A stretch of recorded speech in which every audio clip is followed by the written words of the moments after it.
वालेकुम एवरीवन, मैं हूं आपकी host Meena Malik and I welcome you to Mastiyan. यूं तो हमारे ईवानों में एक से बढ़कर एक बड़ी फिल्म मौजूद है, मगर रिसेंटली सिनेमाज में एक बड़ी फिल्म रिलीज हुई है, the legend of Maula Jatt. वैसे इस फिल्म ने फिल्म बीनों को दो हिस्सों में तकसीम कर दिया है, जैसे रिजीम चेंज ऑपरेशन के बाद काफली। जिन्होंने अपनी जवानी में मौला जट देखी उनका ख्याल है कि वो शाहकार फिल्म थी, मगर यंगर जनरेशन का ये कहना है कि the legend of Maula Jatt international standard की फिल्म है। आज हम आपको एक फिल्म के सेट पर लेकर चलेंगे जिसका नाम है the twins of Maula Jatt, मगर उससे पहले हम आपकी मुलाकात करवाएंगे एक ऐसी शख्सियत से जो Maula Jatt and the legend of Maula Jatt दोनों के क्रिएटर हैं। मेरी मुराद है नासिर अदीब साहब से। नासिर साहब, welcome to Mastiyan. Thank you very much. अच्छा, आपने फिल्म लिखी थी वहशी जट, उसमें हीरो सुल्तान राही थे, लिखी आपने थी, फिर मौला जट, हीरो फिर सुल्तान राही, और अब आपने लिखी the legend of Maula Jatt. तीनों फिल्में, तीनों सुपरहिट। क्या फॉर्मूला क्या है इसकी हिट होने का? वहशी जट मेरी पहली फिल्म थी और उसमें मैंने भरपूर कोशिश की कि मैं पाकिस्तान फिल्म इंडस्ट्री में डेब्यू कर रहा हूँ। और मुझे एक डायरेक्टर ने, एम अकरम का नाम तो उन्होंने कहा था, जब मैं बस्ता लेके घूमता था कहानी सुनाने के लिए, कि जहाँ हज़ी कादरी जैसे राइटर हों, जहाँ तनवीर काजमी जैसे राइटर हों, अजीज़ मिर्ठी जैसे राइटर हों, आगा हसन इम्तिसाल हो, असरत लखनवी हो, आगा इम्तियाज़ कुरैश हो, मोहम्मद कमाल पाशा हो, हाँ तुम्हारी जगह कैसे बनेगी? तो मैंने उन्हें जवाब दिया था, मैंने कहा जी हजूम में जगह उस आदमी को तवज्जो लेता है जो थप्पड़ मार देता है। तो सारे गौर से देखते हैं हजूम में कि थप्पड़ किसने मारा और किसको मारा। मैंने कहा मैं थप्पड़ मारूंगा, और मैंने थप्पड़ मारा वहशी जट में। मैंने फिल्म वहाँ से शुरू की जहाँ पंजाबी फिल्म ख़त्म होती थी, और मैंने विलन को अनटचेबल कर दिया, जबकि विलन पंजाबी फिल्म का हर दूसरी रील में मार खा के पड़क भी मारता था।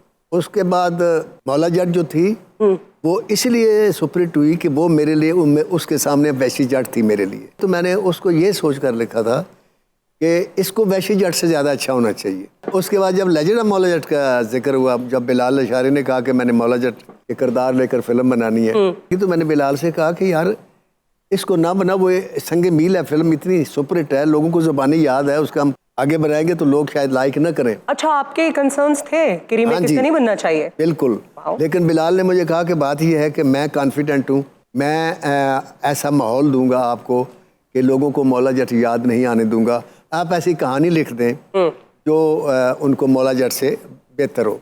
तो उसमें मैंने उनको कहानी सुनाई, तो मेरी कहानी सुनने के बाद उन्होंने कहा कि मुझे तो थोड़ा सा मौका दे।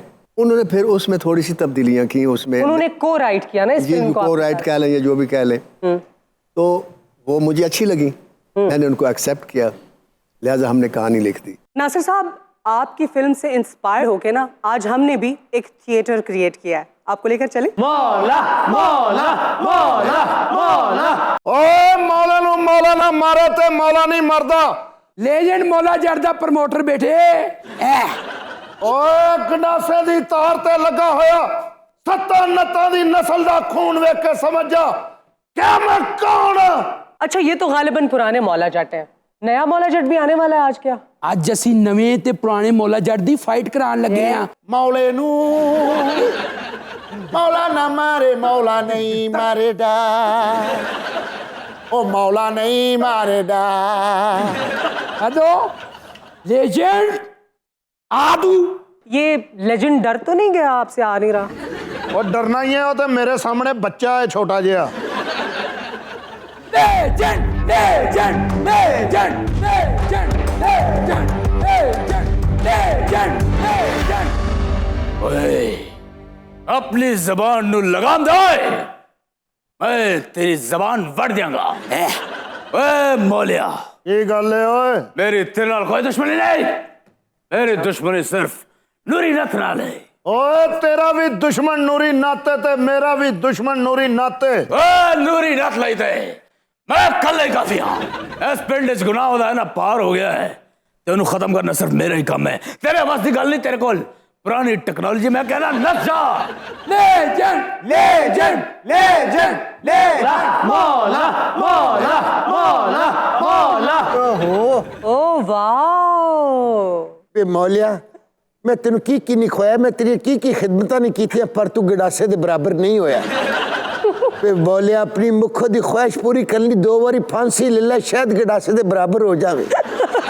वे बोले मैंने पछाना तेरी नस्सी पजी मशूक हाँ मैं तेरी पक्की पक्की मशूक हाँ बोले मां वाली गंडासा रख दे मेरा मौला तो टुरदे गिडासे दे सारे मेरी मां आ रही है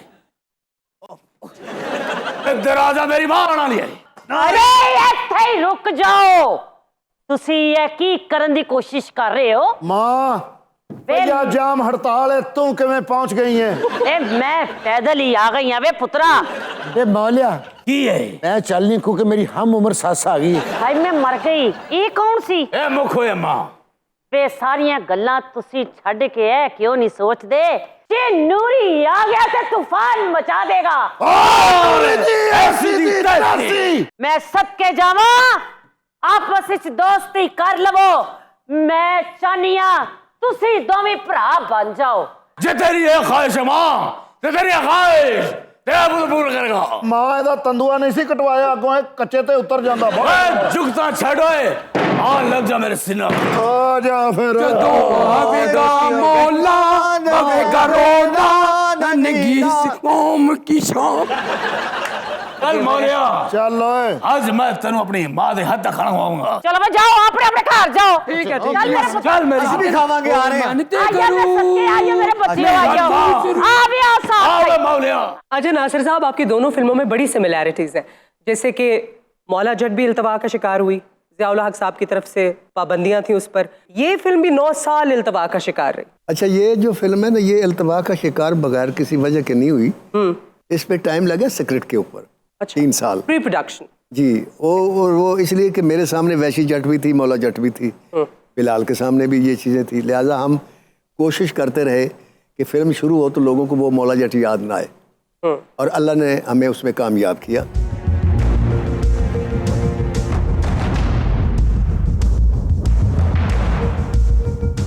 ए 2 नंबर ठुआ क्यों आ रहा है? असल च गल है वे सरकार, असल ठुए बारिश की वजह नाल जमीन दे थल्ले चले गए ने। जमीन दे थल्ले क्यों गए ने? तू किथे मर गया सा जो ठुए थल्ले जा रहे थे? और सरकार गल ते पूरी सुन लो, बड़ा शौक पूरा करने लिए मैं फार्मी ठुए ले आया। शौक शौक शौक। वैसे ये क्या बेहुदा नशा है आपका? तू बेहो जी गल करने वाली कौन है? बीना मलिक। ए साडी सल्तनत है, इत्थे साडा ही कानून चलता है।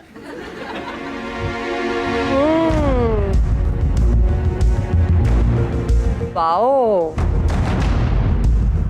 ਤੁਸੀਂ ਇੱਥੇ ਨਸ਼ੇ ਨਾ ਛੱਡਿਓ, ਉੱਥੇ ਮੌਲਾ ਜੱਟ ਨਵਾਂ ਇਲੈਕਸ਼ਨ ਮੰਗ ਰਿਹਾ ਹੈ। इलेक्शन मांगदा है ते मंगे पिया, इलेक्शन ते खलोंदा है ते खलो जावे, लेकिन इलेक्शन अपने टाइम नाल ही होंगे। हथ पुलदारो, जिस मां दा तू दुध पीता है उसी मां दा मैं पीता है। ਉਹ ਜਦੋਂ ਦੁੱਧ ਕਾਲਾ ਹੋ ਜਾਏ ਤੇ ਰੋੜ ਦੇਣਾ ਚਾਹੀਦਾ ਹੈ। ਉਹ ਮੌਲਾ ਉੱਥੇ ਨਿਗਰਾਨ ਸੈਟਅਪ ਮੰਗ ਰਿਹਾ ਤੇ ਤੂੰ ਇੱਥੇ ਦੇਸੀ ਬਿੱਛੂ। Wow, what an entry of Daro. Daro, आप बड़ी डुअल मीनिंग्स वाली बातें कर रही। एंजी करते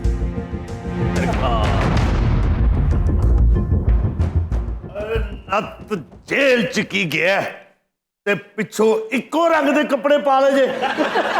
ਵੀਰਿਆ ਤੂੰ ਇੱਥੇ ਗੱਲਾਂ 'ਚ ਲੱਗਾ ਹੈ, ਉੱਥੇ ਮੌਲਾ ਇਲੈਕਸ਼ਨ ਜਿੱਤ ਜਾਵੇਗਾ। ओए इलेक्शन ते सिर्फ नत्ता ने जितना है, नत्ता ने जितना है।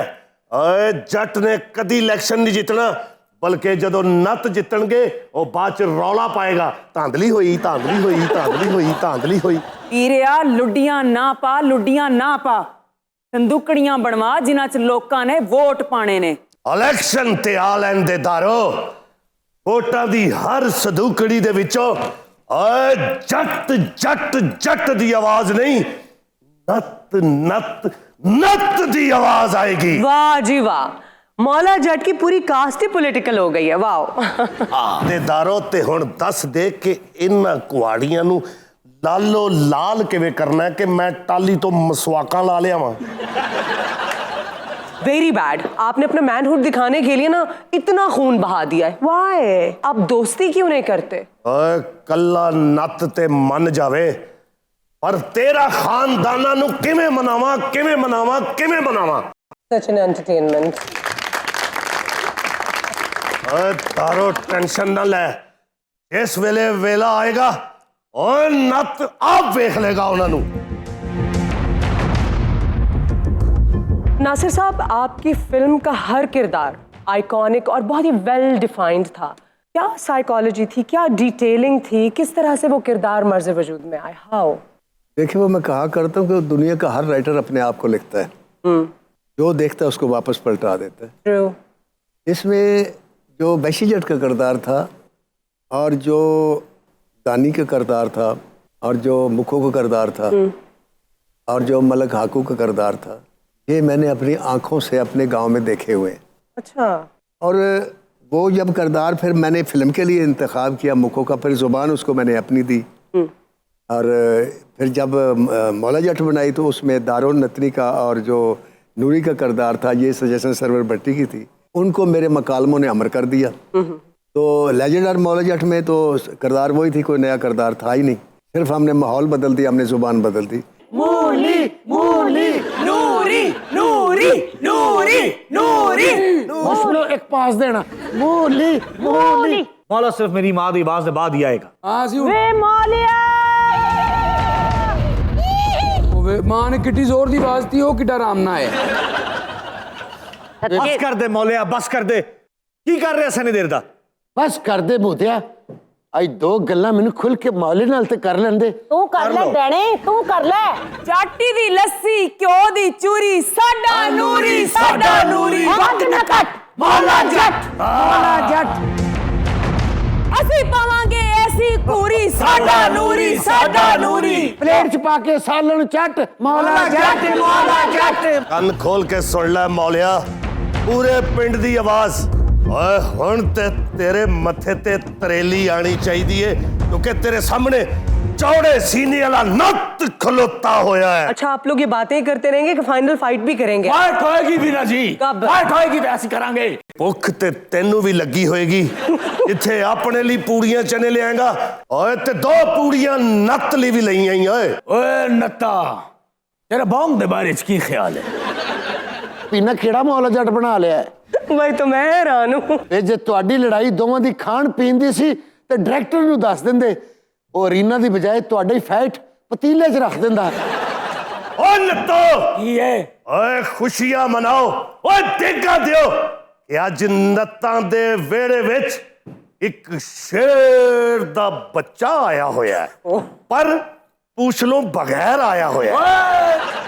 ਵੇ ਮੌਲਿਆ, की है मुखो? ਵੇ ਇਸ ਫਾਈਟ ਤੋਂ ਪਹਿਲੇ ਮੈਨੂੰ ਵਸੀਅਤ ਕਰ ਦੇ, ਜੇ ਤੈਨੂੰ ਕੁਝ ਹੋ ਗਿਆ ਤੇ ਮੈਂ ਤੇਰੇ ਜ਼ੀਰੋ ਸਾਈਜ਼ ਕੱਪੜੇ ਕਿਹਨੂੰ ਦੇਣੇ ਨੇ? अच्छा, इस अरीना में जो फेमस फाइट होनी थी वो जुगतों वाली थी? ਇਹੋ ਜੀ ਔਰਤ ਦੀ ਫੋਟੋ ਅਕਸਰ ਦੀਵਾਰ ਤੇ ਲੱਗੀ ਹੁੰਦੀ ਤੇ ਲਿਖਿਆ ਹੁੰਦਾ ਕਿ ਇਹ ਸਭ ਤੋਂ ਪਹਿਲੇ ਡੁੱਬੀ ਸੀ ਪਾਣੀ 'ਚ। ਇਹ ਚੁੱਪ ਕਰ ਜਾਵੇ, ਭਾਬੀ ਦਾ ਕਲਿੱਪ ਵਾਲਾਂ ਚਲਾ ਕੇ ਸੂਟ ਸਸਤਾ ਕਰਾਉਣ ਆ ਲਿਆ। ਐ ਮੱਖੋ ਤੇਰੀ ਇਸ ਲਈ ਇੱਜ਼ਤ ਕਰ ਰਿਹਾ ਕਿ ਤੂੰ ਭਰਜਾਈ ਟੈਪ ਹੈ ਸਾਡੀ। ਇਹ ਅੰਨੀ ਦਿਓ, ਜੇ ਤੁਹਾਡੇ ਦੋਵਾਂ 'ਚ ਇੰਨੇ ਪਿਆਰ ਮੁਹੱਬਤ ਸੀ ਤੇ ਸਿਰਫ ਤੁਸੀਂ ਸਾਨੂੰ ਹੀ ਥਕਾਣਾ ਸੀ। ਆਓ ਥੱਲੇ ਸਾਰੇ। आजो, ये लड़ाई नहीं हो जाओ रही। थल्ले तुसी सारे। कौन लोग ने? लगता है इनमें कम्युनिकेशन गैप था जिसकी वजह से लड़ाई थी। नहीं, इनका इमिग्रेशन गैप था। यार वैसे भाई बहुत फिटे मुंह। हेलो मौला जट लेजेंड, ये हरकत की कीती यार तू? बस हैं? हो गया। लड़ना नहीं था तो भाई ये हरकतें आपने की क्यों यहाँ पे? बुरी गल है यार, असि लड़ाई वेखण खलोते ही पागल है यार। ਓਏ ਕੋਈ ਅੱਲਾ ਕੋਲੋਂ ਡਰੋ, ਹਾਲਾਤ ਵੇਖੋ ਕੀ ਜਾ ਰਹੇ ਪੁੱਤਰ, ਲੜਾਈਆਂ 'ਚ ਕੁਝ ਨਹੀਂ ਪਿਆ ਹੋਇਆ। ਔਰ ਤੁਸੀਂ ਯਕੀਨ ਕਰ ਲਓ ਵੀਨਾ ਜੀ, ਦੀਵਾਰ ਉੱਤੇ ਲਿਖਿਆ ਨਾ ਮੌਲਾ ਜੱਟ, ਇਹਦੇ ਨਾਲ ਲੰਮਾ ਲਿਖਿਆ ਜਦੋਂ।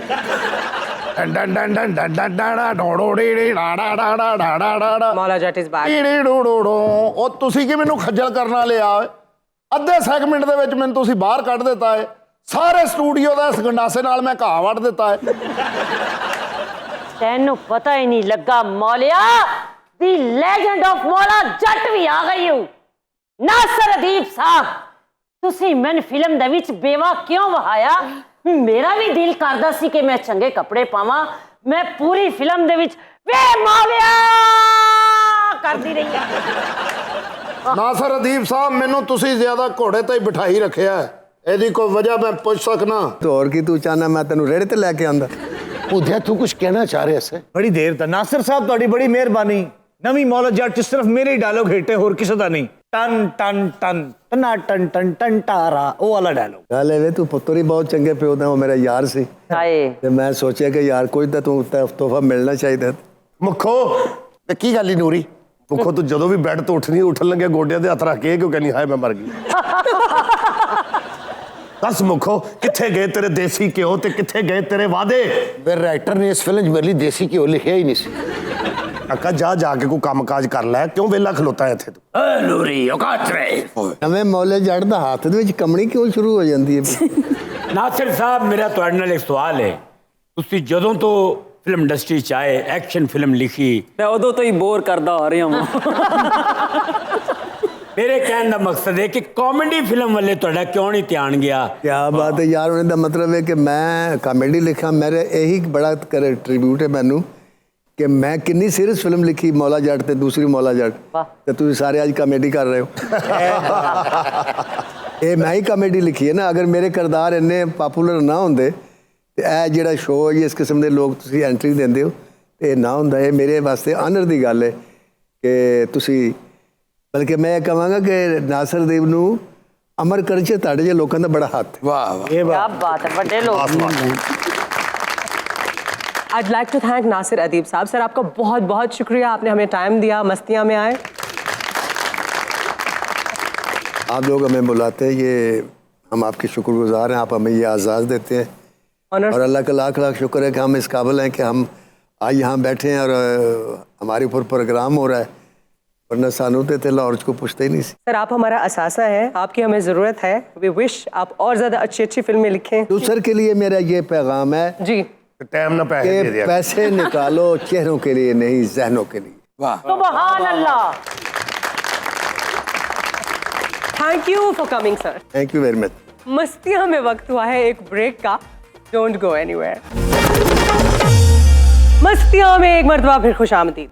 2022 में फिल्म बनी थी लंदन नहीं जाऊंगी, 2023 में फिल्म बनेगी पाकिस्तान नहीं आऊंगी। हुकूमत को ये शिकवा है कि खान साहब हर मामले में टांग अड़ाते हैं। सोचो, खान साहब की अभी टांग जख्मी है, जिस दिन खान साहब की टांग ठीक हो गई तो फिर क्या सूरत हाल होगी। एक साल पहले तक जो पार्टियां इलेक्शंस करवाने के लिए बेकरार थीं, अभी वो इलेक्शन से भाग रही हैं। ऐसा क्यों है, ये जानने के लिए हमने अपने डमी स्टूडियो में दावत दी है सियासत के ग्लैडिएटर्स खान साहब और मियां साहब को। Welcome to Mastiyan. शुक्र सुलह होगी दोवां दी यार, हुण खुशहाली होगी, डॉलर थल्ले आएगा। मैं यही सोच रही थी कि मस्तियां में ही पहली और आखिरी बार इकट्ठे हो रहे हैं, वरना तो इन दोनों का इकट्ठा होना बिल्कुल नामुमकिन। और इत्तेफाक से किसी टेलीविजन पे भी इकट्ठे नहीं हुए। Credit goes to Mastiyan. लेकिन मुझे आपसे एक एतराज है। हेलो जी, पूरे शो च पहले सेगमेंट च आया ते पहले च इनू पहला एतराज हो गया। मेरा एतराज ये था, आपने तारुफ मियां साहब का बाद में करवाया है, जबकि पहले करवाना चाहिए क्योंकि सीनियर तो है ना वो। लेकिन भाई पॉपुलर कौन है, ये बात होती है। अबू बकर, बदनामी और पॉपुलैरिटी में फर्क होता है, फर्क जान के सुनो। भाईजान, बात होती है पॉपुलैरिटी की, जो पॉपुलर होगा उसी का तो जिक्र पहले होगा। क्या बात है यार, देखो की बदकिस्मती कि तुसी क्रिकेट तो रिटायरमेंट भी ले ली, फिर भी तुहानू पैड करना पै गया। हाँ साहब, शेर लग रहे हो, शेर। मेरी बात सुनो, क्या नाम है तुम्हारा? सरदार कमाल। जी जी जी। सरदार कमाल, मुझे कुछ भी कह देना, लेकिन शेर मत कहना आप। अब मुझे शेर से नफरत है, बल्ले से प्यार है। मियां साहब, आप भी तो किसी वक्त में खान साहब के फैन हुआ करते थे। गालिबन आप जो है वो इमरान खान की बात कर रही हैं। जी भाई, उनकी तो पूरी दुनिया फैन है, मैं क्या फैन हूँ। उनका वो गाना था, वे गड्डी मेरी ले जा पूरी है नेबूफर तू मेरी मेरी, मैं तेरा एम्पलीफायर फायर। भाई मुझे तुम्हारी बातों पे हंसी आ रही है। बहरहाल वीना, ये शख्स, इस शख्स की वजह से जो है मैं आज बाहर हूँ, मैं अपनी आवाम से जो है वो दूर हूँ। आप तो अपनी बीमारी की वजह से हमसे दूर है, खान साहब की वजह से थोड़ी दूर है। जाहिर है, जब एक लीडर अपनी आवाम से दूर हो तो वो बीमार ही होगा, और क्या होगा। मियां साहब, ये कोई मसला है आपके हाथ में, क्या प्रॉब्लम है? वो आपने मिसाल नहीं सुनी कि अगर घी सीधी उंगली से ना निकले तो उसे टेढ़ा करना पड़ता है। Oh no. और इस जैसे शख्स के लिए मेरी टेढ़ी उंगली जो है वो काफी है। मियां साहब, आप टेढ़ी उंगली नहीं करते, आप तो चमचे से ही निकाल लेते हैं सारा। ओए ओए ओए ओए, और बेफिक्र होकर बोल रहे हो, पता मैं जवाबमंदी पार्टी का बंदा, मैंने कहने की कहना। आए मियां जी, ताड़ी आवाम तानू बहुत प्यार कर दिए। मैं आ रहे हैं थोड़े को मियां साहब मिलन छे। आप ना ही आए तो बेहतर है। न्यूमन फील्ड तो ही जवाब हो गया। आपकी पार्टी के रहनुमाओं ने 2022 की डेट्स दी थी कि आप आएंगे, अब तो 2022 गुजर गया, 2023 भी आ गया, आप कब आएंगे? जिन्ना जी मियाँ साहब साढ़े पाकिस्तान के चंद ने ते किसी वेले भी चढ़ सकते। बात 2022 की थी तो 2022 जो है वो गुजर गया है। अब मुस्तकबिल पे निगाह रखें, इंशाअल्लाह पाकिस्तान को आगे बढ़ने से जो है कोई नहीं रोक सकता। और देखिए उस शख्स का हाल देखें, वो जो कोने में बैठा है, उसकी हालत आपकी वजह से ऐसी हुई। इन्हें बेचारे पीली टैक्सी भी ली सी, इन्हें इन्नी चलाई होर पीली होगी। और एक बात याद रखिए कि जिस दिन डॉक्टर्स ने मुझे लेवल प्लेइंग फील्ड दे दिया, मैं इस मुल्क का चौथी बार जो है वजीर आजम बन के दिखाऊंगा। मियाँ साहब, मेरा आपसे वादा, मैं चौथी बार आपको मुल्क से नहीं भागने दूंगा। बहुत देखे खान साहब। अच्छा मियाँ साहब, ये जो स्पीकर ने 35 इस्तीफे एक्सेप्ट किए हैं, ये मूव तो आपके खिलाफ नहीं जा रही? बेना, पाकिस्तान की सियासत में 2 मरतबा 35 का जिक्र आया, एक मरतबा 35 पंचरों का जिक्र आया था, और इस दफा ये 35 इस्तीफों का आया। तुम बताओ कैसा दिया? और वीना, आपको जो है वो न्यूट्रल होना चाहिए। आप आगे से मुस्कुरा रही हैं। अरे याद रखिए, जो बंदा ज्यादा होशियारी करता है वही नुकसान उठाता है। आज इसका रिजल्ट ये है कि आप जो है वो हुकूमत से बाहर हैं। याद रखें कि जो बंदा ज्यादा देर होशियारी करता है वो फिक्का हो जाता है। इस सरदार साहब ने तो सबक सीख लिया है। ये जो बात आपने किया, ये दिल को लगी है। अच्छा खान साहब, आपके मुखालिफिन भी यही कहते हैं कि काश आप वर्ल्ड कप ना जीतते होते। ऐसा क्यों कहते हैं? मैं सिर्फ इतना ही कहूंगा कि जलने वाले तेरा मुंह काला, क्या? कि अगर मैं वर्ल्ड कप ना जीतता तो मैं ज्यादा खतरनाक होता। वे आपने खतरों के खिलाड़ी बनने के चक्कर में मुल्क को जो है वो कहां पहुंचा दिया। अब ये हमारी जिम्मेवारी है सरदार साहब, आपके कंधों पे ये बोझ आने वाला है। अपना पीली शर्ट वाले, आपके ऊपर जिम्मेदारी है। मियां साहब, कुछ जिम्मेदारी आप ही ले रहे हैं। आप ये देखिए कि मोटरवे जो है वो किसने बनाई? तुसी बनाई। और ये सड़कों का जाल जो है वो किसने बिछाया? आपने। देखो देखो कौन आया। शेर आया, शेर आया। एक बारी फिर शेर। मियाँ साहब, आप थोड़ा ब्रेक ले लीजिए। खान साहब, आपने भी तो इतने सारे प्रोजेक्ट्स किए हैं, आपकी तो लिस्ट बहुत लंबी है प्रोजेक्ट्स की। देखें ना। कार्ड, लंगर खाने, नमल यूनिवर्सिटी, शौकत खानम हॉस्पिटल अब कराची में भी बन रहा है। हाँ, सब चंगे काम करके भूल जाते। अच्छा मियाँ साहब, ये खान साहब ने आपको मुश्किल में नहीं डाल दिया? देखिए 9 सीटों से इलेक्शन लड़े इकट्ठे और 6 सीटों से जीत गए। कल को तो ये 35 सीटों पे खड़े होंगे और जीत जाएंगे, फिर आप क्या करेंगे? देखें, इन्होंने जो हरकत की है बिल्कुल ऑक्टोपस वाली हरकत की है। और हम आइंदा हम ये बिल पास करेंगे क्या? कि एक बंदा एक सीट से ही इलेक्शन लड़े। अरे अरे मियाँ साहब, अफसुर्दा क्यों हो रहे हैं आप? नहीं, मैं अफसुर्दा तो नहीं, मैं तो खुश हूँ। कल्ले रह रह के बंदा वीरान ही हो जाता है ना। वे ना, दुनिया जानती है कि मेरी निगाह शिकरे की निगाह है। मैं आपके डायरेक्टर को ये बताना चाहता हूँ कि ये इंसान, ये अजहर रंगीला, इस सेगमेंट के दौरान 3 मरतबा सो चुका है। तो ये मेरा जमहूरी हक है। नहीं, ये जमहूरी हक कैसे? ये तो बददियानती है ना। You are on duty and you are sleeping. आपने कहावत नहीं सुनी, और नींद तो सूली पे भी आ जाती है। और तू ऐसे सूली तो ही है। सरदार कमाल, मुझे तुम्हारी बातों पे हंसी आ रही है।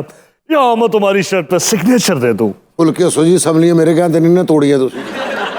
हाय मियाँ जी, हाय की दौर सी खाजा परवेज कोल बह के तुसी गाने सुनदे होंदे ओए सो। ओए, क्या याद दिला दिया।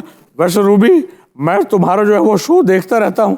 तुम हर तीसरे चौथे दिन ख्वाजा परवेज का जिक्र क्यों करती है? ये बात मियाँ साहब ने भी फील कर ली है, बताएं आप। वो इसलिए कि उन्हीं की वजह से मैं इन सबको मिली हुई हूँ। वाह।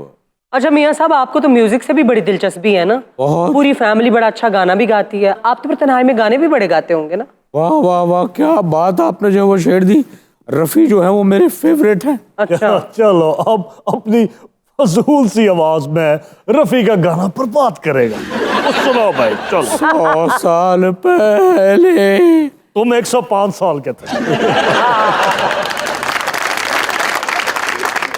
अच्छा मियाँ साहब, आपसे लोग और भी एक शिकायत करते हैं ना क्या? कि सोशल मीडिया में आप इतने स्ट्रांग नहीं है जितने खान साहब हैं। क्या वजह है? देखें, बात यह है वीना, हम हैं सादा तबीयत लोग, साफ दिल है। चालाकियाँ और मकारियाँ इनकी तरह हमें नहीं आती। अच्छा, तो सोशल मीडिया वालों को आप चालाक और मकार कह रहे हैं? बात यह है मियाँ साहब कि आपके जितने भी सपोर्टर हैं ना वो बेचारे 90s वाली सियासत में, और इनके जितने भी वोटर्स हैं वो हैं यंग। अब आप ये देखिए भी ना कि इस साल तकरीबन 1.25 करोड़ नौजवान जो हैं वो रजिस्टर होंगे, तो वो वोट्स किसको जाएंगे? खान साहब को ऑब्वियसली। तो आप इस पे तवज्जो दें। यार वैसे भले तुम मेरी तारीफ कर रहे हो, लेकिन मैंने महसूस किया कि तुम थोड़े से थते भी हो। और चुप हो। नहीं, बात ये नहीं है। खान पे जिसने भी एहसान किया उसने हमेशा जो है वो मुंह की खाई है। नहीं। अरे इतने बदतमीज इसके फॉलोवर हैं। बस कर दीजिए, तमीज बस- नाम की कोई चीज बस नहीं। कर दो, हम बस करते कर हैं। दो। आप जनाब से मुझे- अरे रहने मुझे दे खान साहब, कर दो, आपने बस इस मुल्क कर को दो। बहुत नुकसान दिया है। दवास तुमने आप क्या देखा नुकसान जाएगा। पहुंचाया? आएंगे हम। मैं ये कहना चाहता हूँ, इंशाल्लाह मेरी गलती बीना, है कि मैंने आप तुम्हें देखेंगी, 50 हम रुपए के मोटरवे स्टॉप को पे बाहर भेजा। ताजिकिस्तान ले तुम्हारी जाएंगे। तबीयत ठीक नहीं हो रही है। मैं खान, बोलो। अवाम ही सो गई हमारी दास्तान सुनते सुनते। ये तो जान पूछ के सोया है, ये घोड़े के मुंह वाला। ये बड़ी देर से सोना चाह रहा था। और ये सबसे पीछे जो बैठा है इसे इंसोम्निया है। ऐ इब्ने आदम, तुम क्यों नहीं सोए? मैं अभी आपको और सुनना चाहता हूँ, मेरे पास है कैपेसिटी। तेरी मेहरबानी, सो जा, मैं तेरी ख्वाब चाहना।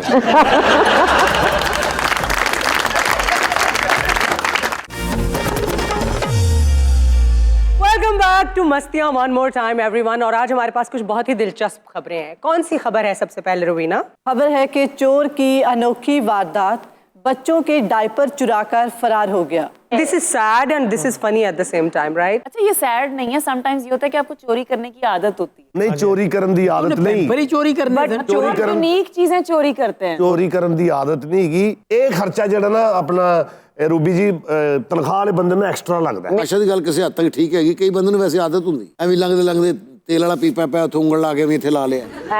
ਆਦਤ ਹੁੰਦੀ ਹੈ, ਆदत। नहीं, ये आदमी कराची में फेडरल बी एरिया है, उसमें एक शॉप थी, वहां पर गया है। पहले बाहर खड़ा रहा है, वेट करता रहा है, बाइक पे था। तो जब दूसरे कस्टमर्स ने दुकानदार को मसरूफ किया कुछ सामान लेने के लिए, तो ये वहां पर वेट करता रहा और उसके बाद आंख बचाकर डायपर्स का पूरा पैकेट लेके भाग गया। हो सकता था पेट खराब हो गया वो अचानक।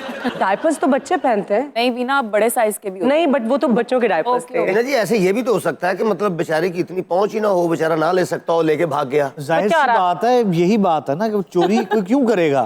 मैंने तो पता लगा बड़े बड़े लोगों ने चोरी दी आदत और क्या, होती है। पाकिस्तान में तो बड़े बड़े लोगों को चोरी की आदत। वीना जी, आपको है चोरी की आदत? चीज चोरी नो की नो, नेवर नेवर। ऐसे किसी से आंखें चुरा लेना, किसी का दिल चुरा लेना, किसी की नींद चुरा लेना। और सर्दी में किसी का कंबल चुरा लेना। हाय तौबा ठंड इचना, ए मजाक नहीं होना मेरा चाहिए। ख्याल है गलत बात सबसे बड़ा जुल्म है सर्दी में किसी का कंबल चुरा लेना। बिल्कुल बिल्कुल। ਨਹੀਂ ਨਹੀਂ, ਸਭ ਤੋਂ ਵੱਡਾ ਜੁਰਮ ਹੈ ਉਹਦੇ ਜਰਾਬਾਂ 'ਚ ਪਾਣੀ ਪਾ ਦੇਣਾ। हाय हाय ਕੰਬਲ ਤੇ ਫਿਰ ਵੀ ਬੰਦਾ ਬੈੱਡ ਵਾਲੀ ਚਾਦਰ ਕਮਾ ਕੇ ਉੱਤੇ ਲੈ ਲੈਂਦਾ, ਜਾਂ ਪੈਰਾਂ ਦੇ ਉਂਗਲਾਂ ਵਾਲੀ ਸਾਈਡ ਤੋਂ ਉਹਦੇ ਬੂਟ ਭਿਉਂ ਦਿਓ ਬਸ। हाय हाय। ਤੇ ਬਾਕੀ ਸਾਰਾ ਪੈਰ ਗਰਮ ਹੈ ਤੇ ਉਂਗਲਾਂ ਠੰਡੀਆਂ ਹੋ ਰਹੀਆਂ ਅੱਗੋਂ ਦੀਆਂ। ਅੱਛਾ ਵੀਨਾ ਜੀ, ਚੋਰੀ ਦਾ ਕੋਈ ਕਨਫਰਮ ਨਹੀਂ ਹੁੰਦਾ ਕਿ ਚੋਰੀ ਕਰਨੀ ਹੈ ਤੁਸੀਂ। ਬੜੇ ਬੜੇ ਲੋਕ, ਬੜੇ ਬੜੇ ਪੜ੍ਹੇ ਲਿਖੇ ਲੋਕਾਂ ਕੋਲੋਂ ਵੀ ਚੋਰੀ ਹੋ ਜਾਂਦੀ। ਮਿਸਾਲ ਦੇ ਤੌਰ ਤੇ ਕੋਈ ਤੁਸੀਂ ਮੂੰਗਫਲੀ ਲੈ ਰਹੇ ਹੋ ਜਾਂ ਕੋਈ ਪਿਸਤਾ, ਕਾਜੂ, ਬਦਾਮ ਲੈ ਰਹੇ ਹੋ ਨਹੀਂ ਸਕਦਾ ਕਿ ਤੁਸੀਂ ਉਹਨੂੰ ਆਰਡਰ ਦਿੰਦੇ ਉਹਦੀਆਂ 2 ਮੂੰਗਫਲੀਆਂ ਨਾ ਖਾਓ ਜਾਂ 2 ਬਦਾਮ ਚੁੱਕ ਕੇ ਬੰਦਾ ਮੂੰਹ 'ਚ ਪਾ ਲੈਂਦਾ। ਇਹ ਵੀ ਇੱਕ ਚੋਰੀ ਹੈ। बिल्कुल। अच्छा, ये जो चोरी है ना, कुछ लोग तो समझ आती है, कुछ लोग तो मजबूरी की वजह से मजबूर हो जाते हैं। हाँ, लेकिन ये कुछ लोगों को पर्सनालिटी डिसऑर्डर भी होता है, बीमारी है ये बहुत बड़ी। कुछ लोगों को आदत होती है चोरी करने की, उनको सेटिस्फेक्शन ही नहीं मिलती जब तक वो चोरी ना करें, उनको कोई मजबूरी नहीं होती, आदतन चोरी करते हैं। And this is called kleptomania. So basically you are maniac when you do this. हाँ जी। कहते हैं ये संजय दत्त की अम्मी को भी आदत थी, है ना? हाँ, उनको भी आदत थी। इसका ताल्लुक अमीरी गरीबी से नहीं है, बहुत सारे अमीर लोग, बहुत सारे मशहूर लोग करते हैं ये। ਜਿਸ ਤਰ੍ਹਾਂ ਮੇਰਾ ਇੱਕ ਦੋਸਤ ਹੈਗਾ, ਮੈਂ ਉਹਦਾ ਨਾਂ ਨਹੀਂ ਲਾਵਾਂਗਾ ਕਿਉਂਕਿ ਹੋਟਲਾਂ ਵਾਲੇ ਫੜ ਨਾ ਲੈਣ। ਉਹ ਮਤਲਬ ਕਾਫੀ ਅਮੀਰ ਹੈ, ਕਾਫੀ ਠੀਕ ਠਾਕ ਹੈ, ਤੇ ਉਹ ਨਾ ਆਪਣੇ ਬਿਜ਼ਨਸ ਦੇ ਸਿਲਸਿਲੇ ਸ਼ਹਿਰਾਂ 'ਚ ਜਾਂਦਾ। ਉਹ ਇੱਕ ਦਿਨ ਘਰ ਬੈਠੇ ਕੋਈ ਗੱਲ ਹੋਈ ਤੇ ਮੈਂ ਉਹਨੂੰ ਕਿਹਾ ਤੈਨੂੰ ਕੋਈ ਆਦਤ ਚੀਜ਼ ਚੁੱਕਣ ਦੀ? ਕਹਿੰਦਾ ਮੈਂ ਜਿਹੜੇ ਵੀ ਹੋਟਲ 'ਚ ਜਾਵਾਂ ਮੈਂ ਉਹਨਾਂ ਦਾ ਇੱਕ ਚਿੱਟਾ ਤੌਲੀਆ ਜ਼ਰੂਰ बैग 'ਚ पा के ले। जफरी जी, आप सब लोग तो बड़ी इंटरनेशनल ट्रैवलिंग करते होंगे ना, लेके आते हैं बैगों में कुछ होटल से? हाय हाय, साडे कोल अपना सामान नहीं ले आया जाता, यकीन करो ऐतकी फिर नहीं, जो गिफ्ट होते हैं वहाँ पे वो तो आप लोग सबसे पहले पैक करते होंगे ना। गिफ्ट गिफ्ट होते हैं, बहुत ज्यादा गिफ्ट होते हैं। हाँ, लेके आते हैं आप गिफ्ट होते हैं। अच्छा, मेरी आदत है, मैं जब शॉपिंग के लिए जाती हूँ ग्रोसरी के लिए, तो मैं आलू बुखारे की चटनी, गाजर का मुरब्बा, आमले का मुरब्बा, ये चलते फिरते खाती रहती हूँ। मतलब वो फ्री तो में? इसलिए जो बिल बढ़ना दिल घबराना। नहीं, मतलब बिल देती है उसका या फ्री में उठाती नहीं, चखने के बहाने खाती रहती ਸਾਡੀ ਹੀਰੋ ਨੇ ਤੁਹਾਡੀ ਵੀ ਬੜੀ ਅੱਛੀ ਦੋਸਤ ਹੈ ਉਹਨੂੰ ਚੋਰੀ ਦੀ ਆਦਤ ਹੈ हाँ मैंने कहा ना मशहूर लोगों को भी हो सकती है ਉਹ गरीब को ਲੋਕਾਂ ਦੇ भी हो ਘਰੋਂ सकती है, ਚਮਚ ਚੁੱਕ ਲੈਂਦੀ ਏ ਐਸਟਰੇ ਚੁੱਕ ਲੈ ਜਾਂਦੀ ਏ सस्ती सी चोरी के शौकीन है चम्मच एस्ट्रे कांटे चूड़ियां ये आदतन चोर जो लोग होते हैं ना ये करते भी ऐसी चोरियां हैं। ਪਰ ਘਟੀਆ ਜੀ ਵੀਨਾ ਜੀ ਦੇਖੋ ਨਾ ਇਹ Ayub Mirza duty free shop ਤੇ ਖਾਲੀ ਲੈਟਰ 'ਚ ਪਰਫਿਊਮ ਭਰਨ ਡਿਆ ਸੀ ਚਲੋ ਇੰਨਾ ਵੀ ਪਹੁੰਚ ਜਾਏ ਕਿਸੇ ਅੱਛਾ ਮੈਂ ਕਿਹਾ ਵੀਨਰ ਦੀ ਕੁੜੀ ਕਿਸੇ ਵਲੀਮੇ ਤੇ ਜਾਏ ਨਾ ਤੇ ਜਦੋਂ ਵਾਪਸ ਘਰ ਆਏ ਤੇ ਪਰਸ 'ਚ ਇੱਕ ਅੱਧਾ ਟਿਸ਼ੂ 'ਚ ਲਪੇਟਿਆ ਲੈਗ ਜ਼ਰੂਰ ਹੁੰਦਾ ਹੈ ਅੱਗੋਂ ਕਹਿੰਦੀ ਮੈਨੇ ਉਧਰ ਨਹੀਂ ਖਾਇਆ ਥਾ। ਅਜ਼ਰ ਰਗੀਲਾ ਸਾਹਿਬ ਨੇ ਆਪਣਾ ਤਾਲੂ ਸਾੜ ਲਿਆ ਆਏ ਉਹ ਕਿਵੇਂ ਉਤੋਂ ਗਰਮ ਸ਼ੌਪਰ ਫੜ ਕੇ ਨੇ ਆਪਣੀ ਵਿਗ ਥੱਲੇ ਰੱਖ ਲਿਆ ਚੌਲਾਂ ਦਾ ਜੀ ਫਿਰ ਬਹਾਨੇ ਨਾਲ ਰਾਇਤੇ ਦੇ ਕੋਲ ਜਾ ਕੇ ਇਸ ਕਿਸਮ ਦਾ ਨੇ ਰਾਇਤਾ ਸਿਰ 'ਚ ਪਾਇਆ ਕਹਿੰਦਾ ਮੈਨੂੰ ਕਹਿਣ ਗਿਆ ਦਹੀਂ ਨਾ ਸਿਰ ਤੋਂ। आपने हमारी एक्ट्रेस की बात की है, ब्रिटनी स्पीयर्स को ये आदत थी, वो विग चुराते पकड़ी गई थी, तो ये आदत किसी को भी हो सकती है। ਫੜੇਗਾ ਤੇ ਕਹਿ ਤੱਕ ਲੈਪਟੋਮੀਨੀਆ ਨਹੀਂ ਤੇ ਫਿਰ ਚੀਜ਼ਾਂ ਤੇ ਲੈ ਹੀ ਗਏ ਯਾਰ ਆਪਣੇ ਰਗੀਲਾ ਸਾਹਿਬ ਉਹਨਾਂ ਦੀ ਵਿਗ ਚੁੱਕ ਕੇ ਤੂੰ ਤੇ ਆਪਣੀ ਪਾਲੀ ਫੜਿਆ ਗਿਆ ਕਹਿੰਦਾ ਮੈਂ ਸਮਝਿਆ ਮੇਰੇ ਥੱਲੇ ਉਗ ਪਏ ਨੇ। ਮਿਰਜ਼ਾ ਸਾਹਿਬ ਨੇ ਵੀ ਬੈਂਕ 'ਚ ਚੋਰੀ ਕੀਤੀ। बैंक में? ਹਾਂਜੀ ਬੈਂਕ 'ਚ ਚੋਰੀ ਕੀਤੀ ਤੇ ਇੱਕਦਮ ਪੁਲਿਸ ਪਹੁੰਚ ਗਈ ਤੇ ਉਹਨਾਂ ਨੇ ਕਹਿੰਦਾ ਗੁੱਡ ਮੈਂ ਸਿਰਫ ਚੈੱਕ ਹੀ ਕਰਨਾ ਸੀ ਕਿ ਤੁਸੀਂ ਟਾਈਮ ਤੇ ਆਤੇ ਹੋ।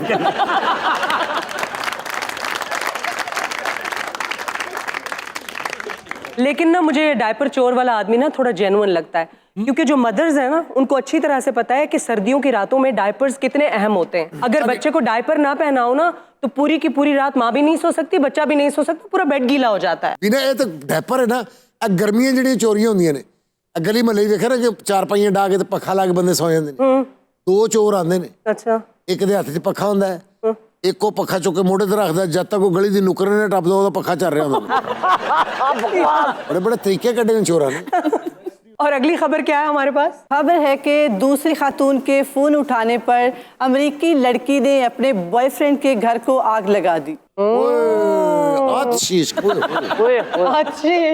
ਤੇ ਆਪਣਾ ਚਿੜੀ ਸਾਹਿਬਾ ਮੇਰਾ ਮਤਲਬ ਹੈ क्या रवीना नाम है ਰਵੀਨਾ ਸਾਹਿਬਾ ਤੇ ਜਦੋਂ ਉਹਨੇ ਉਹਦਾ ਘਰ ਸਾੜਿਆ ਉਦੋਂ ਸਰਦੀਆਂ ਸਨ ਕਿ ਗਰਮੀਆਂ ਸਨ? अच्छा सर्दियों तो फायदा है ਜੇ ਸਰਦੀਆਂ ਹੋਣ ਤੇ ਚਲੋ ਬੰਦਾ ਬਾਹਰ ਬੈ ਕੇ ਸੇਕ ਸੂਕ ਲਵੇ ਤੇ ਜੇ ਗਰਮੀ ਹੈ ਫਿਰ ਉਹਦੇ ਨਾਲ ਜ਼ਿਆਦਤੀ ਹੈ। नहीं, ये सर्दियों का ही वाकया है चलो शुक्र है बेचारा। मैडम सोटो ने ये काम किया है, उसने अपने बॉयफ्रेंड को फेस टाइम पे कॉल किया तो आगे से किसी और लड़की ने उठा लिया। ਸੋਟੋ ਪਹਿਲੇ ਕੰਧ ਟੱਪ ਕੇ ਨਾ ਜੀ ਆਪਣੇ ਬॉयਫ੍ਰੈਂਡ ਦੇ ਘਰ हाँ ਵੜੀ जी। ਅੱਛਾ ਤੁਹਾਨੂੰ ਪਤਾ ਸੋਟੋ ਕੌਣ ਹੈ? कौन ਇਹ ਸੋਟੇ ਦੇ ਘਰ ਵਾਲੀ ਜੇ। छोटे छोटो ਬਸ ਫਿਰ ਸੋਟੋ ਨੂੰ ਉੱਥੇ ਇੱਕ ਸੋਟਾ ਫੜਿਆ ਅੱਛਾ ਹਰ ਸ਼ਾ ਟੋਟੋ ਕੀਤੀ ਉਹ ਸੱਠੜਾ ਨੇ ਫਿਰ ਉਹਨੇ ਛੋਟੋ छोटो छोटो टोटो टोटो किया। जी बाकायदा अपने बॉयफ्रेंड के घर गई है, प्लान करके पूरे घर को आग लगाई, चीजें भी चोरी की कुछ और फिर भाग गई। ਅੱਗ ਲਾਣੀ ਨੇ ਉਹਨੂੰ ਕੋਈ ਤੇਲ ਛੇਲ ਨਹੀਂ ਲੱਭਾ हाँ ਉਹਨੇ ਫਿਰ ਉਹਦਾ ਆਫਟਰ ਸ਼ੇਵ ਵੀ ਫੜਿਆ ਪਹਿਲੇ ਹਲਕਾ ਜਿਹਾ ਲਾ ਕੇ ਉਹਨੇ ਚੈੱਕ ਕੀਤੀ ਕਹਿੰਦੀ ਆਫਟਰ ਸ਼ੇਵ ਹੀ ਹੈ। ਫਿਰ ਸੋਟੋ ਨੇ ਉਹ ਛਿੜ ਕੇ ਨਾ ਜੀ ਅੱਗ ਲਾਈ ਹੈ ਜਦੋਂ ਘਰ ਸੜ ਰਿਹਾ ਸੀ ਤੇ ਉਹਦਾ ਬॉयਫ੍ਰੈਂਡ ਬਾਹਰੋਂ ਆਇਆ ਉਹਨੇ ਕਿਹਾ ਇਹ ਕੀ ਇਤਨੀ ਰੋਸ਼ਨੀ ਕਰਦੀ ਮੇਰੇ ਆਨੇ ਉਹਨੇ ਕਿਹਾ ਹੁਣ ਆਪਣਾ ਬਿਸਤਰਾ ਲਪੋਟੋ। ਅੱਛਾ ਅੱਗ ਲਾਉਣ ਤੋਂ ਪਹਿਲੇ ਨਾ ਉਹਦੇ ਘਰ ਦਾ ਮੋਟੋ ਸਾਰਾ ਸਮਾਨ ਲੈ ਗਈ ਸੀ ਸੋਟੋ। यस। ਤੇ ਅੱਗ ਲਾ ਕੇ ਬਾਹਰ ਖਲੋਤੀ तो बॉयफ्रेंड आने का सोटो इन्ने रोसो उसने वॉशरूम में लोटो भी नहीं छोड़ा राइम एंड रिदम मिलाने के लिए कुछ भी एनीथिंग। ਇਹ ਸਾਰਾ ਕੁਝ ਵੇਖ ਕੇ ਉਹਦਾ ਬॉयਫ੍ਰੈਂਡ ਫਿਰ ਨਾ ਰੋਟੋ ਪੋਤੋ ਹੋ ਗਿਆ।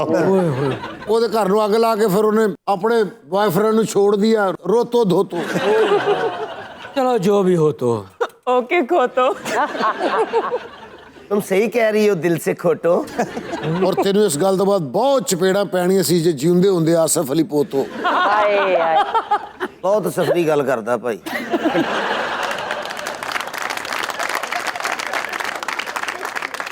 और अगली खबर तो बहुत ही इंटरेस्टिंग है जी। खबर है कि खातून ने मोटापे के शिकार अपने शोहर को डिवोर्स की धमकी दे दी। रूबी निकाह वेले तू अन्नी हुई वैसे बंदा घटिया ही निकला भी तू डबल बेड ले ला तलाक तक गल चलेगी। नहीं ये भी तो हो सकता है वो शादी के बाद मोटा हुआ हो। शादी तो बाद बंदा को मोटा नहीं होता। क्यों? मेरे सामने तजर्बा शादी तो बाद बंदा पागल हो सकता है। ਵੇਖ ਲਓ ਇਹ ਵੇਖੋ ਨਹੀਂ ਤੁਸੀਂ ਆਪਣੇ ਵੱਲ ਦੇਖ ਲਓ ਨਾ ਤੁਸੀਂ ਮੇਰੇ ਵੱਲ ਕੱਲ ਦੇਖ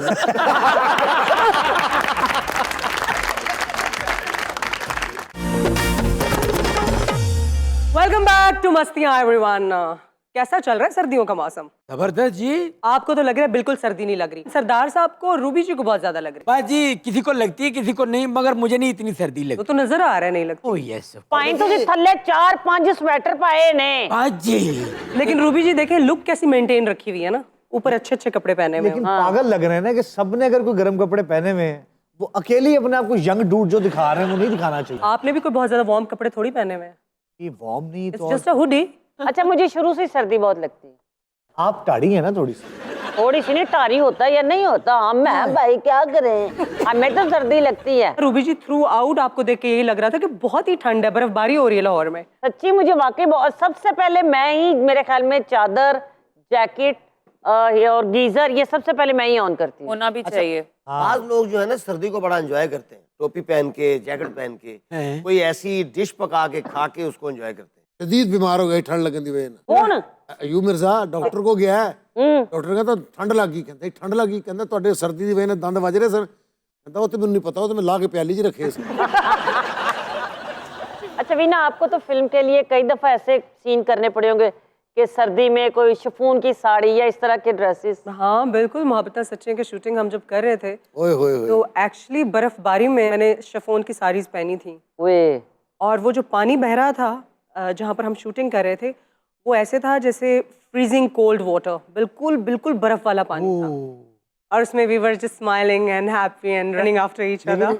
उसका एंड भी तो देखे ना, फिल्म सुपर हिट हुई है आपकी। हाँ जाहिर बात है, मेहनत का फल तो मिलता है। ਜਿਹੜਾ ਗਾਣਾ ਤੁਸੀਂ ਕਰ ਰਹੇ ਤੁਹਾਡੇ ਮੂੰਹ ਚੋਂ ਭਾਫ ਨਿਕਲ ਰਹੀ, ਮੇਰੇ ਨਾਲ ਇੱਕ ਬੰਦਾ ਕਹਿੰਦਾ ਯਾਰ ਐਕਟਰਾਂ ਦੀਆਂ ਬੜੀਆਂ ਮੌਜਾਂ ਵੇਖ, ਐ ਹੁਣੇ ਕਾਫੀ ਪੀਤੀ तो शॉट देता है ना। लोगों को यही लगता है कि एक्टर्स की बहुत मौजें होती हैं, लेकिन बहुत ज्यादा मेहनत करनी पड़ती है, सच अ हार्ड वर्क। अच्छा जी, गाने के बोल क्या थे वो? मैं जीना तेरे नाल। शुक्रिया। जीना तेरे नाल गाने दे बोल ने हैं, तेरे नाल ये गाना उसदा मरना तेरे नाल। मैं आपसे एक सीरियस सवाल करना चाहता हूँ। आप हमें कह रही हैं कि जी इस तरह कपड़े पहने हुए हैं, सर्दियों में ये खवातीन को क्या होता है, औरतों को ठंड क्यों नहीं लगती? शादियों में देख लें शिफॉन के कपड़े, एक्ट्रेसेस को देख लें, माशाल्लाह अपने आप को खुद देख लें, आपको ठंड नहीं लगती? तो इसका जवाब आप खुद क्यों नहीं दे देती? आपको जो मेरे कपड़े वार्म नहीं लग रहे ना, ये जर्सी है और मैंने इसके अंदर 3 लेयर्स पहनी हुई हैं। नहीं ये जर्सी नहीं, ये न्यू जर्सी है। यार असद दसा गल की, अल्लाह ने ना खवातीन ਨੂੰ ਕੂਵਤੇ ਬਰਦਾਸ਼ਤ ਬਹੁਤ ਦਿੱਤੀ ਹੈ, ਠੰਡ ਇਹਨਾਂ ਨੂੰ ਵੀ ਲੱਗਦੀ। ਅੱਛਾ ਜੀ, ਜਦੋਂ ਕੋਈ ਫੰਕਸ਼ਨ ਤੋਂ ਨਿਕਲਦੀਆਂ ਸਭ ਤੋਂ ਪਹਿਲੇ ਘਰ ਫੋਨ ਕਰਕੇ ਮੁਲਾਜ਼ਮ ਨੂੰ ਕਹਿ ਰਹੇ बस तुम कुछ काम ना करो, मेरे कमरे का हीटर ऑन कर दो। तो वो कह रहा था मैं मुलाजिम नहीं, मैं चोर हूं। तुम चोर भी हो तो फिर भी हीटर ऑन कर दो, मैं आ रही हूं। आपसे फिर मुलाकात होगी अगले एपिसोड में, तब तक के लिए अपना ख्याल रखिएगा। अल्लाह हाफिज।